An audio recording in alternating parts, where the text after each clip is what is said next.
Evangelho de Lucas, capítulo 18, versículos do 9 ao 14. E hoje eu quero falar sobre o tema o fariseu e o publicano, nesta parábola de Jesus que está no Evangelho de Lucas, capítulo 18, a partir do versículo 9, que nos diz assim: E ele falou esta parábola a uns que confiavam em si mesmos, que eles eram justos e desprezavam os outros. 2 homens subiram ao templo para orar, um fariseu e o outro publicano. O fariseu, posto em pé, orava assim consigo mesmo: Ó Deus, eu te agradeço, porque não sou como os outros homens, extorsionários, injustos e adúlteros, nem como este publicano. Eu jejuo 2 vezes na semana, dou os dízimos de tudo quanto eu possuo. E o publicano, estando em pé de longe, não queria levantar seus olhos ao céu, mas batia sobre o seu peito, dizendo: Ó Deus, tem misericórdia de mim, pecador. Eu vos digo que este desceu justificado para a sua casa, em vez do outro, porque todo o que a si mesmo se exaltar será humilhado, e o que a si mesmo se humilhar será exaltado. Quantos podem dizer amém?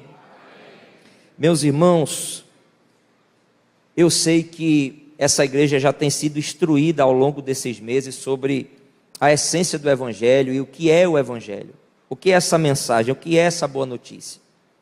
E assim como eu falei ontem na igreja em Amadeu Furtado, eu sei que se cada um de nós aqui for interrogado no final desse culto e o pessoal da mídia fizer uma pergunta: o que é o Evangelho? Dificilmente nós teremos uma resposta igual. Dificilmente. Embora todas essas respostas elas possam se encaixar de alguma forma e resultarem no que é o Evangelho. Como também teremos muitas surpresas de respostas a respeito do Evangelho, do que é o Evangelho, que pode soar mais como uma filosofia, um pensamento filosófico, uma psicologia, uma teoria humanista, uma outra religião, e não o Evangelho. O Evangelho, meus irmãos, ele é o poder de Deus, disse o apóstolo Paulo. E este poder ele opera na nossa fraqueza, na fraqueza do homem, opera na nossa fraqueza e apesar da nossa fraqueza. Ele não se limita por causa da fraqueza do homem, e justamente por conta dessa fraqueza que ele é tão necessário. O Evangelho ele penetra no centro da nossa vida e opera de dentro para fora, retirando da nossa vida aquilo que nós nem sequer imaginávamos que estava lá. O Evangelho ele transforma o homem a partir do seu coração. E nos ensinos de Jesus nós temos a mensagem de Jesus nos Evangelhos e temos depois a mensagem do Evangelho dos apóstolos. E elas são complementares, porque Jesus anuncia o que ele veio fazer e os apóstolos anunciam o que Jesus fez. Então Jesus ele dizia que nas parábolas, nos seus ensinos, que o Evangelho ele era a misericórdia, era o perdão de Deus ao pecador. E esse pecador não merece, mas ele recebe este perdão, ele recebe essa graça. Deus alcança esse ser humano, e isso nós vemos nas parábolas, nos ensinos de Jesus, de uma maneira muito clara. Mas percebemos que essa mensagem do Evangelho, ela nos incomoda de muitas maneiras, porque ela nos coloca no nosso devido lugar, e coloca Deus no devido lugar dele. E quando o homem é tirado do lugar que ele acha que deve estar, gera nele essa sensação, esse sentimento de que ele perdeu, ele foi derrotado, ele fracassou. Mas ele olha para um Cristo que venceu. E não venceu por si mesmo, ele venceu por nós. Ele venceu porque nós precisávamos. O escritor, teólogo recentemente falecido, Timothy Keller, ele diz que há 3 maneiras de se viver, ou do nosso coração se configurar para viver. Uma dessas maneiras é a irreligiosidade. Pessoas irreligiosas, pessoas que vivem as suas vidas sem levar em consideração a presença ou o significado de Deus ou de um ser superior, que de alguma maneira governa a sua vida ou lhe diz como ele deve viver, por exemplo. Há a maneira religiosa de se viver, e essas pessoas religiosas, elas têm essa consciência de um ser superior que governa a sua vida, que lhe diz como ele deve viver, a quem essa pessoa deve prestar honras e prestar contas da sua vida. Mas há uma segunda forma de se viver, e essa é a vida pelo Evangelho, que nós confundimos, na maioria das vezes, com a religião, com a religiosidade, puramente religiosidade. Então, se o irreligioso ele decide viver segundo o seu coração, ele faz o bem. Por que o religioso faz o bem? Uma das respostas é que para ele possa se sentir uma pessoa boa, uma pessoa correta. Eu cuido bem do meio ambiente, eu cuido bem das pessoas, eu cuido bem dos animais, eu sou um bom cidadão. Isso para ele traz uma paz. Ele tem esse senso de que é uma boa pessoa, de que está vivendo da maneira correta. E nós encontramos boas pessoas assim, que não precisam necessariamente ter um coração religioso para viverem como bons cidadãos numa cidade, numa nação. Inclusive pessoas ateístas. Por outro lado, nós temos pessoas religiosas, e a religiosidade dessas pessoas é de buscar a sua redenção, a sua salvação, a partir do momento que ele passa a viver a sua vida, a ter um caminho em obediência a uma determinada lei, a um determinado livro sagrado, a determinadas instruções, mandamentos, recomendações, ordenanças. E nós vamos encontrar isso em muitas religiões, como os pilares da religiosidade, por exemplo, ofertas, jejuns, orações, uma vida moralmente equilibrada, correta. Não encontramos isso apenas no judaísmo, encontramos isso em muitas religiões.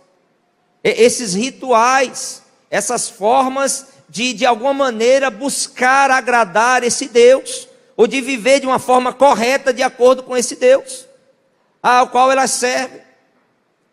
Mas o Evangelho, ele diz que eu preciso unicamente crer em Cristo para a minha justificação. Ele é suficiente. Eu sou aceito nele, eu sou justificado nele, eu sou amado nele.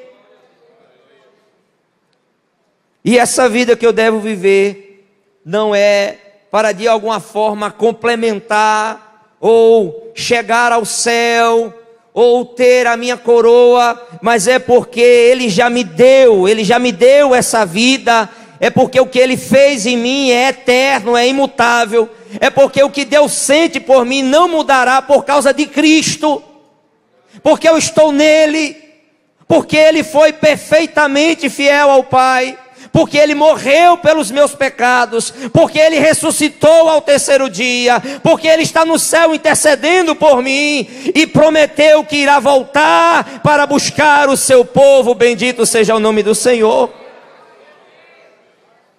O Evangelho, meus irmãos, ele esfacela o nosso orgulho, e quando nós olhamos para a cruz, nós vemos que o nosso pecado e a nossa situação, ela era muito séria diante de Deus. Os meus pecados levaram Cristo à cruz, isso é uma verdade, mas é também verdade que foi o seu amor por mim que fez com que ele fosse até a cruz. Essas duas verdades estão na Bíblia, e depois de termos essa introdução, eu tenho algumas considerações a fazer sobre esses dois homens que Jesus conta na parábola. Essas duas formas de enxergar um relacionamento com Deus e como esses homens saem da presença de Deus, que é o mais importante. Nós chegamos aqui nessa noite e mais importante do que a maneira que entramos é como vamos sair daqui. Eu sempre penso que o culto, quando nós chegamos ao culto, nós devemos pensar sempre quando nós saímos daqui, como nós saímos desse culto. Estes dois homens, em primeiro lugar, eles têm reputações muito diferentes. Um é um fariseu, o outro é um publicano. O fariseu, ele é a elite religiosa do seu povo. O fariseu, ele é o exemplo de piedade, de alguém que faz o que é certo.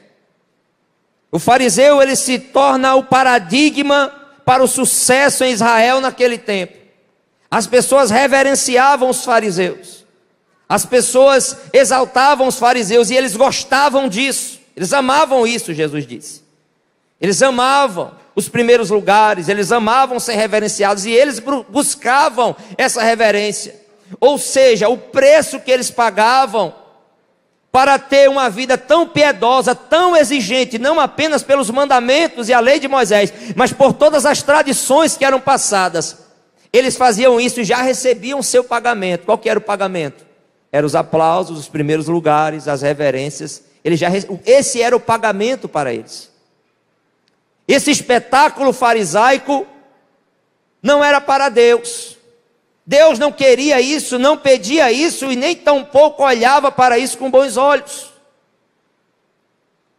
Mas eles eram a elite espiritual. O apóstolo Paulo foi um desses homens. E para quem acha que ser fariseu, essa expressão ficou tão popularizada de uma maneira negativa e parece que ser fariseu é uma coisa fácil. E não é, porque senão todos seriam.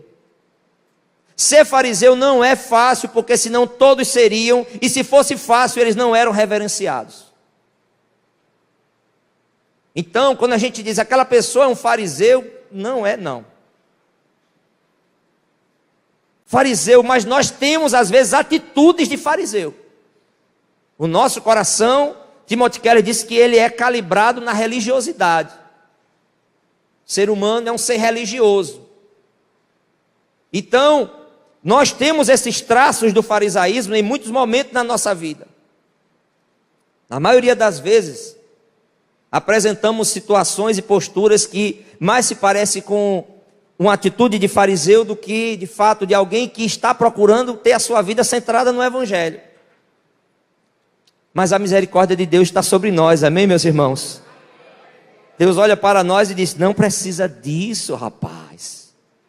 Eu te amo em Jesus, eu te amo no meu filho. Não precisa disso tudo, você já é amado, você já é aceito.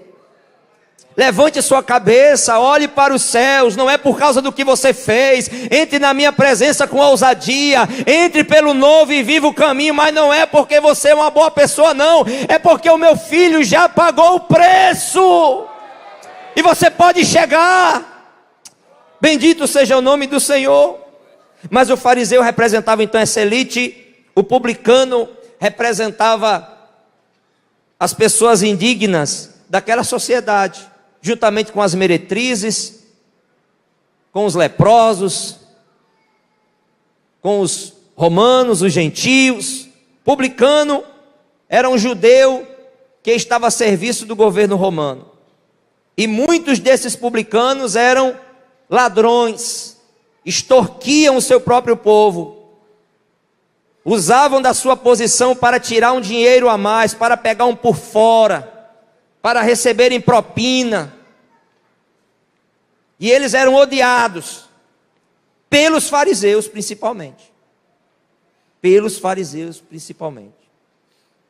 Então, nessa nossa primeira consideração e observação, esses homens então tinham reputações muito diferentes. Segundo, esses dois homens eles tinham objetivos nobres.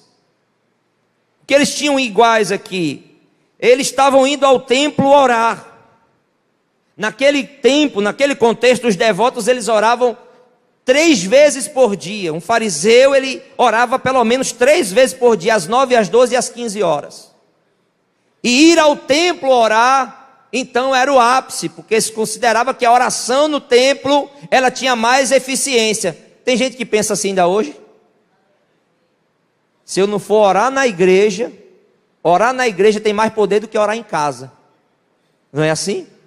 Orar na igreja tem mais poder do que orar no meu carro, do que orar no meu quarto.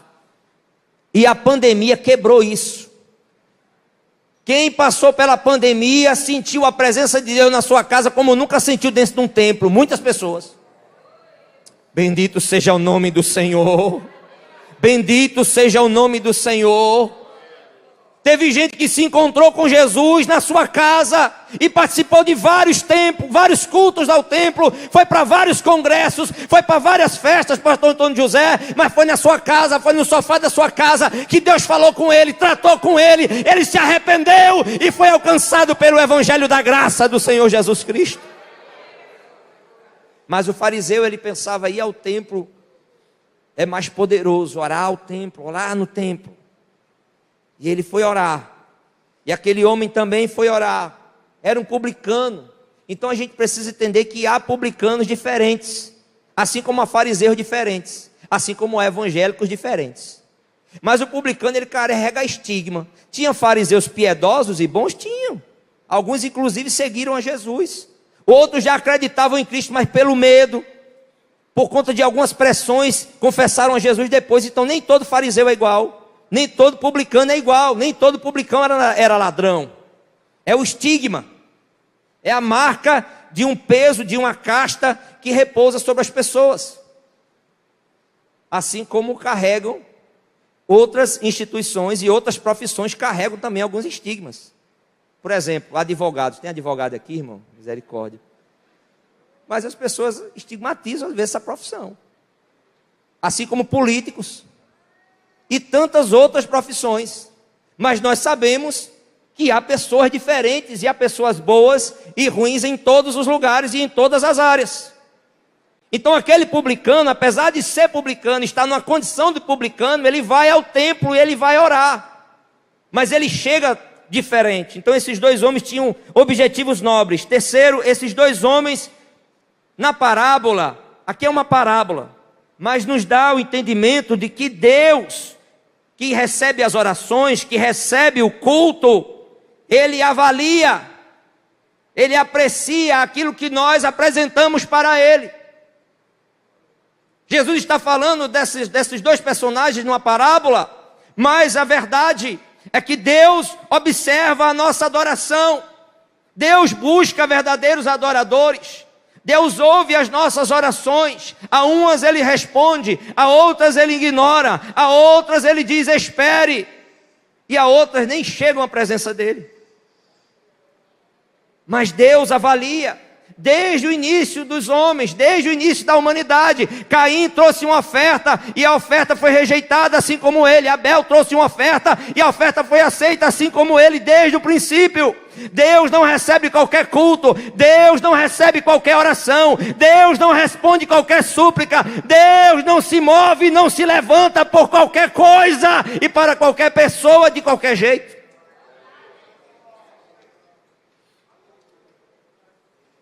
Essa ideia de que o importante é o que diz o meu coração, o importante é a minha sinceridade, o importante é que eu sou uma boa pessoa, irmão, pelo amor de Deus.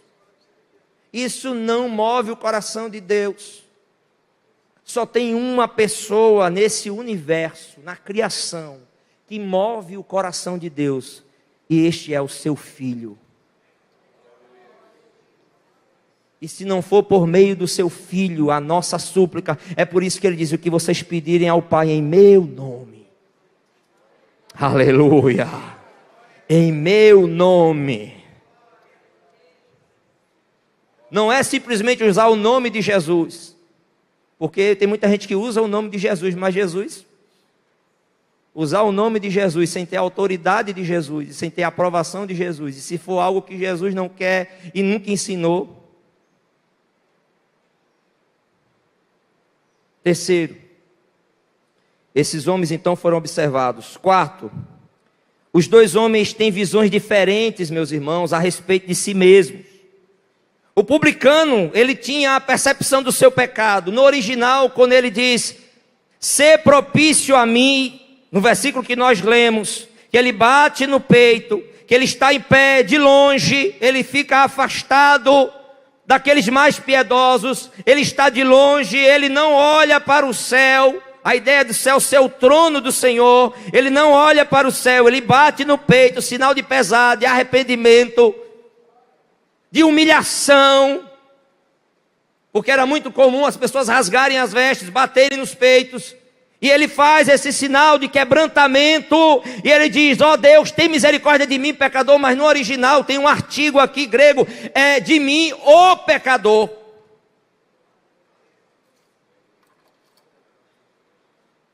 Ele não está olhando para os outros pecadores, ele olha para si e diz, eu sou o pior aqui. O que está querendo dizer isso? Senhor, eu não conheço ninguém, mas eu sou o pior aqui. Tenha misericórdia de mim. Eu sou o pior que chegou aqui hoje. Oh, meus irmãos, que evangelho extraordinário. Que evangelho que nos leva a ter essa consciência nas nossas orações, diante de Deus. Esses homens tinham visão, então ele tinha uma percepção diferente do pecado, ele tinha uma percepção diferente da sua natureza, quando comparado àquele fariseu. A vergonha pelo pecado, a tristeza pelo pecado, a confissão pelo pecado, tudo isso está presente essa breve oração desse homem, que não é longa, que não é pomposa, mas ela tem os elementos necessários que fazem com que o trono de Deus se mova e derrame sobre nós a sua graça. William Barclay disse que o fariseu não foi orar, ele foi informar a Deus o quão bom ele era.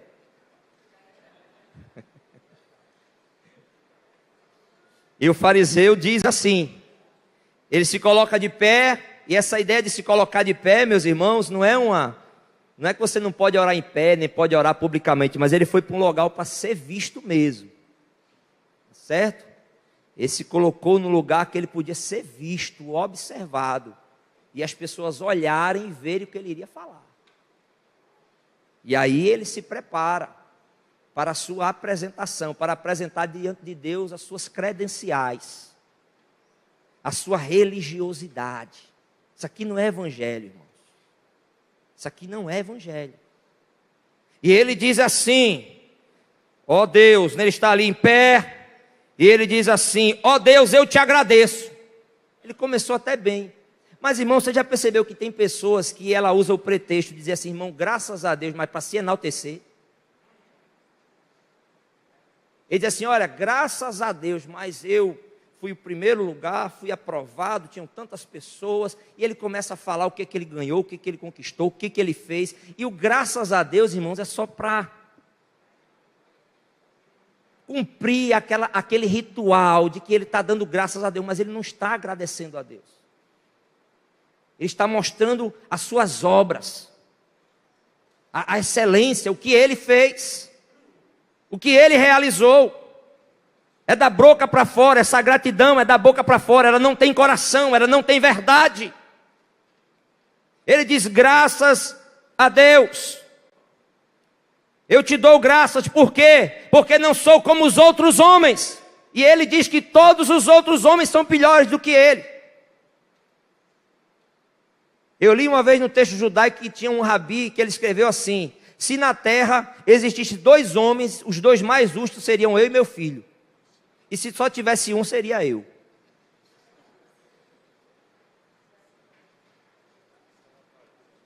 Isso era bom mesmo. E o fariseu disse, eu não sou como esses homens. E ele diz, são todos extorsionários, são injustos, são adúlteros, e nem sou como este publicano. E ainda expõe aquele que estava lá. Não sou como este. Aí você pode pensar assim, eu nunca orei assim. Não, pregador, a gente nunca orou assim. Será que nunca desprezamos ninguém com um olhar ou com um sentimento de superioridade em nenhum momento da nossa vida?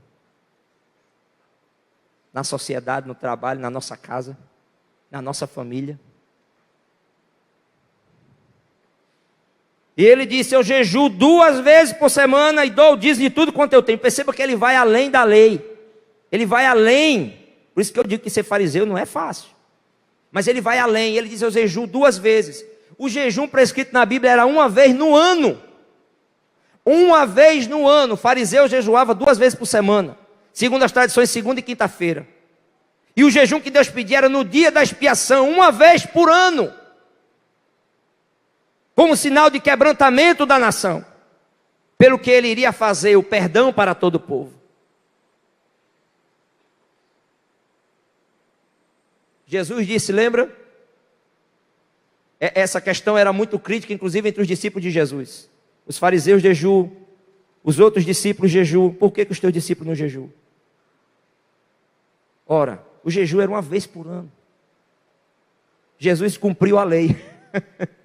Jesus cumpriu a lei.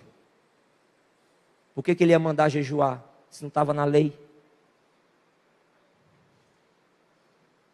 A lei daquele homem era maior. Eu jejuo 2 vezes por semana, dou o dízimo de tudo quanto possuo. Eu conheci um irmão que ele disse: pastor, eu dou o dízimo até de um presente que eu ganho. Se eu ganhar um presente, eu vou lá, pesquiso, vejo quanto que ele custa e tiro o dízimo e dou. Eu falei: tá fariseu bom medonho. Porque, irmão, para que isso? Aí você disse: pastor, o que ele faz aqui é pecado? Não, não é o que ele faz, é porque ele faz. Você pode dar todo o seu salário, mas por que você faz isso? Para que você faz isso? Você pode jejuar todos os dias, mas por que você faz isso? Para que você faz isso? Qual a motivação? Qual o propósito? Qual é a necessidade? A quem você está buscando? Não é o Evangelho, não é Jesus, não é esse Deus que se revelou em Jesus.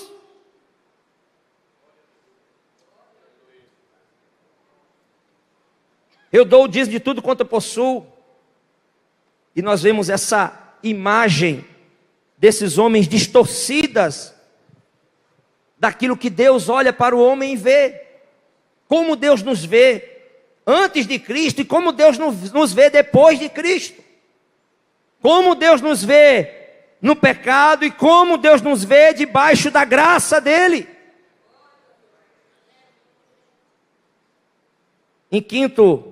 A quinta consideração, penúltima. Os 2 homens têm um entendimento dissonante sobre Deus e a sua justiça. O fariseu, ele disse: eu sou um homem bom, sou melhor do que os outros, portanto eu mereço ser abençoado, eu mereço sair daqui justificado, eu mereço o perdão de Deus, eu mereço ser próspero, eu mereço ter uma família abençoada, eu mereço crescer na vida, eu mereço o céu. E aí Spurgeon disse que é mais fácil atravessar o Oceano Atlântico em um barco de papel do que alcançar o céu pelas boas obras. O publicano não se considera um mero pecador, mas ele se considera o pecador. Ele não se compara com os outros publicanos. Ele não se compara porque é possível que tinha publicano pior do que ele. É possível que tivesse gente muito pior do que ele. Esse é o nosso problema, porque nós sempre procuramos pessoas piores para nos comparar, e sempre vai ter. Mas a Bíblia diz: olhe para Jesus, Ele é o autor e consumador da fé. Olhe para Ele, Ele é o Salvador, Ele é o padrão, Ele é o modelo, Ele é o exemplo. É nele que nós temos que estar, e é para Ele que nós devemos olhar. Isaías era um homem santo de Deus, era um profeta de Deus, mas quando ele tem a revelação do trono de Deus, ele diz: ai de mim que eu vou morrer, eu estou perecendo, eu estou sendo destruído, aniquilado pela presença do Senhor. Sabe o que é isso? Quando eu olho para o Evangelho da graça de Deus, quando a minha vida busca olhar para esse Evangelho, centrá-lo no Evangelho, meus irmãos, nós passamos a viver numa frequência diferente. A religiosidade, ela fica para trás, a irreligiosidade mais ainda para trás, e nós confiamos em Jesus, o nosso autor, o nosso consumador da fé, o nosso Salvador, o capitão da nossa salvação. Ele olha para Deus, aquele pobre publicano, ele não olha nem para Deus. Ele bate no peito. Ele se vê o homem mais indigno de todos ali presentes. Em sexto lugar, os dois homens têm necessidades iguais. Qual que era a necessidade? A justificação, o perdão, o favor de Deus. Mas eles percorrem caminhos diferentes. O fariseu percorre o caminho da religiosidade, das boas obras, de procurar ser uma pessoa correta. Ele vai além do que a lei pedia.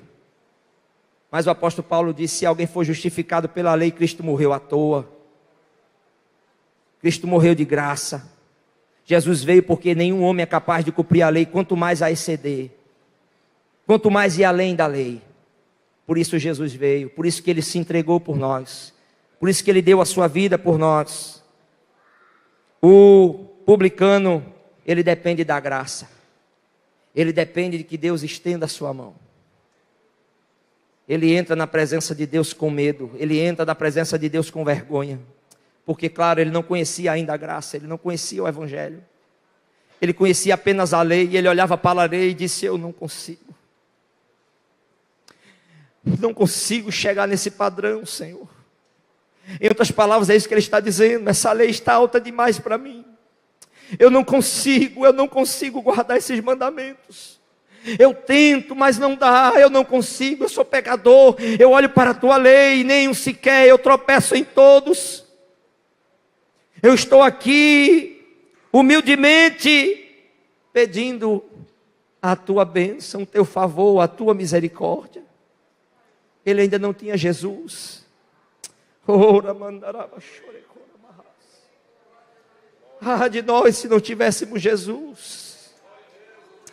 Ah, se não fosse Jesus, meus irmãos, o Evangelho é Ele, e nada que aponte diferente hoje em dia, seja qual for a solução que Ele der para a sua vida, passar de uma vida medíocre para uma vida abundante, se não passar pelo Calvário, se não estiver em Cristo, é um engano, é uma mentira, você vai sofrer, você vai se decepcionar, mas se você estiver em Cristo, oh, glória a Deus, se você estiver nele, escondido nele, pela sombra do Calvário, a graça de Deus fluirá na tua vida, ainda que seja nos dias mais sombrios, no dia que você tiver dúvida, que você tiver medo, que você se sentir insuficiente. Deus diz: eu te abraço, eu te aceito, eu te recolho, eu te chamo à minha presença, porque Jesus, o meu filho, já fez o que precisava ser feito. Levante a sua mão e glorifique ao nome do Senhor nesta noite, porque o nosso Jesus está aqui. Os dois homens retornaram do templo com respostas distintas para as suas orações. E eu digo aquilo que eu falei no início: como nós saímos desse nosso momento, seja no nosso devocional na nossa casa, seja no carro orando, seja na nossa conversa com Deus, mais informal que seja, como nós saímos dessa conversa, dessa oração, desse diálogo, desse momento de relacionamento.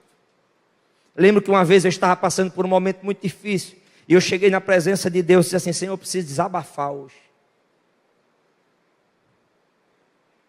e vou falar o que está aqui, coisa que eu não posso falar no púlpito, coisa que eu não posso falar para minha esposa, coisa que eu não posso falar para os meus filhos, coisa que eu não posso falar para o meu pastor.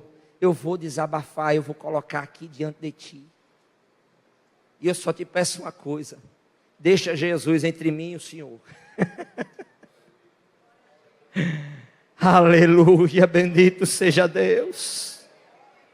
Ah, irmãos, quando eu saí, quando eu levantei daquele momento, que coisa gloriosa.